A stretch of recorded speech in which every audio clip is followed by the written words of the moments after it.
Hikayat si miskin. Asalnya Raja Kayangan dan jadi demikian karena disumpahi oleh Betari Indra.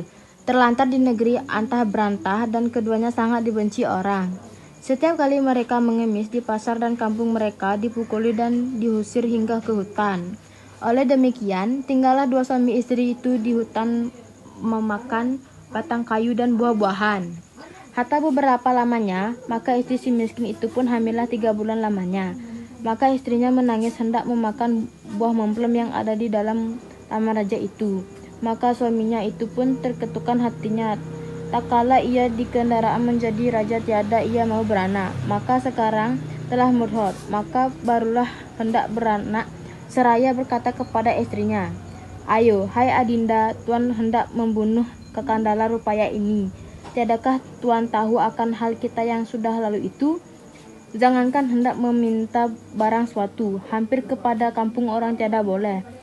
Setelah didengar oleh istrinya kata suaminya demikian itu, maka makinlah sangat ia menangis. Maka kata suaminya, "Diamlah, Tuan, jangan menangis. Berilah Kakanda pergi mencari Tuan buah memplem itu. Jikalau dapat oleh Kakanda akan buah memplem itu, Kakanda berikan pada Tuan." Maka istrinya itu pun diamlah. Maka suaminya itu pun pergi ke pasar mencari buah memplem itu. Setelah sampai di orang berjualan buah memplem, maka si miskin itu pun berhentilah di sana.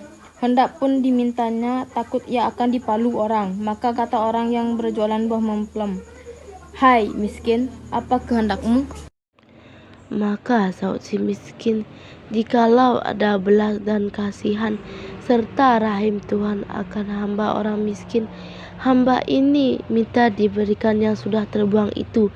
Hamba hendak memohonkan buah memplam Tuhan yang sudah busuk itu, barang sebiji saja Tuan." Maka terlalu belas hati sekalian orang pasar itu yang mendengarkan kata si miskin. Seperti hancurlah rasa hatinya.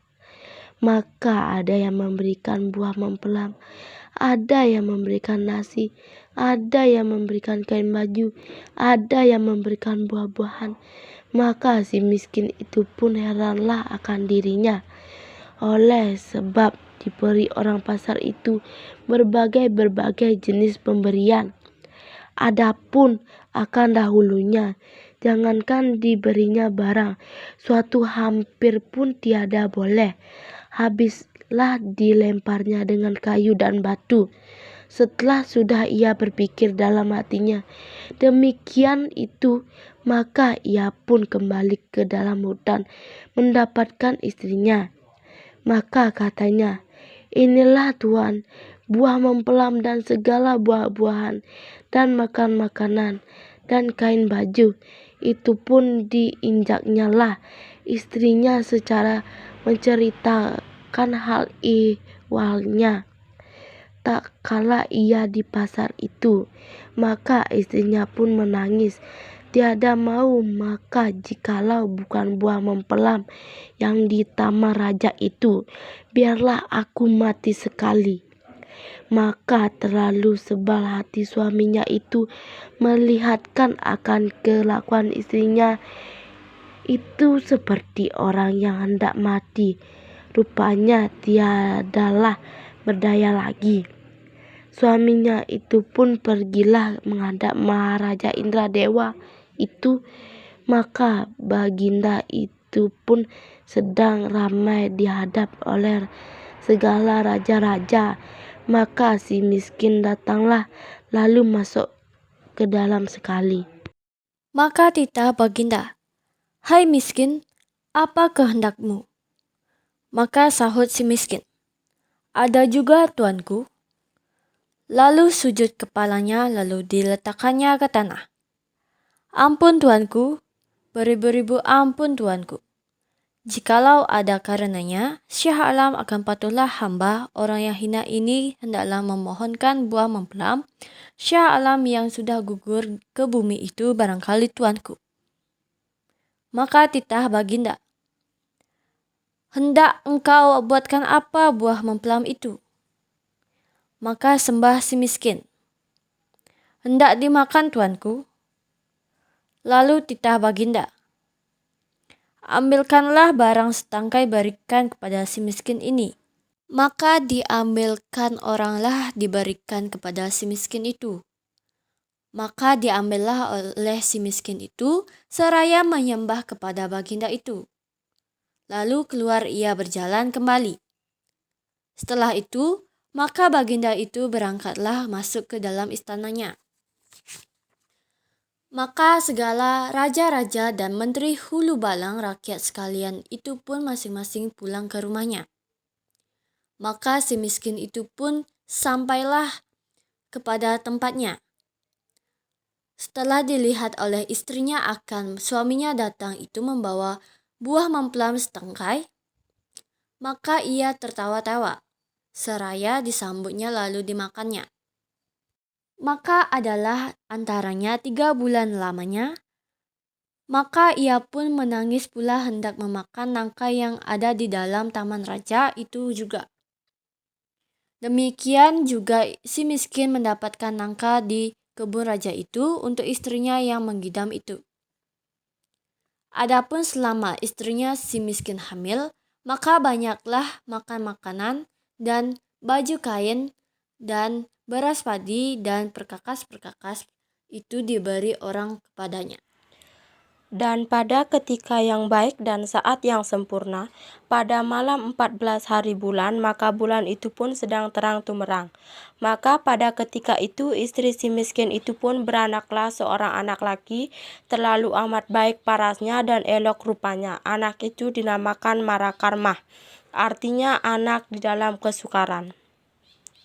Hatta maka dengan takdir Allah menganugerahi kepada hambanya, maka si miskin pun menggalilah tanah hendak berbuat tempat tinggal beranak itu. Maka digalinyalah tanah itu hendak mendirikan tiang terata itu. Maka tergalilah kepada sebuah telaju yang besar berisi emas terlalu banyak. Maka istrinya pun datang melihat akan emas itu seraya berkata kepada suaminya, "Adapun akan emas ini sampai kepada anak cucu kita sekalipun tidak habis dibuat belanja." Ia menjadi kaya dan menempah barang-barang keperluannya, kendi, lampit, utar-utar, pelana kuda, keris, dan sebagainya.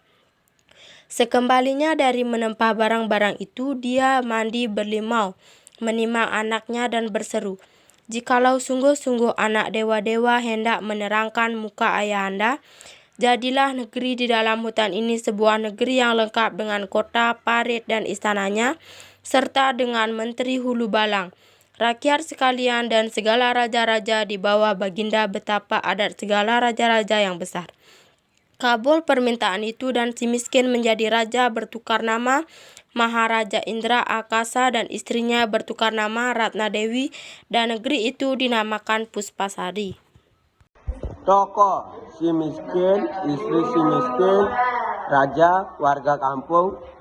Penokohan si miskin menurut dengan istri bertanggung jawab terhadap keluarga dan bersabar. Istri si miskin peduli, suka meminta yang aneh-aneh, keras kepala. Raja tidak punya hati dermawan. Warga kampung suka menjadi orang lain, tidak memiliki rasa kasih terhadap orang lain. Alur yang terdapat dalam cerita hikayat si miskin adalah alur lurus dan progresif. Latar yang ada dalam hikayat si miskin adalah latar tempat, waktu, dan sosial. Majas hikayat si miskin menggunakan majas antonomasia. Contoh, hatta beberapa lamanya maka istri si miskin itu pun hamillah 3 bulan lamanya. Tak tahu mengapa saat itu aku. Amanat yang terkandung dalam hikayat si miskin, jangan menganiaya orang-orang yang sudah tidak berdaya dan juga mengajarkan pentingnya menghormati orang tua dan saling tolong-menolong terhadap sesama.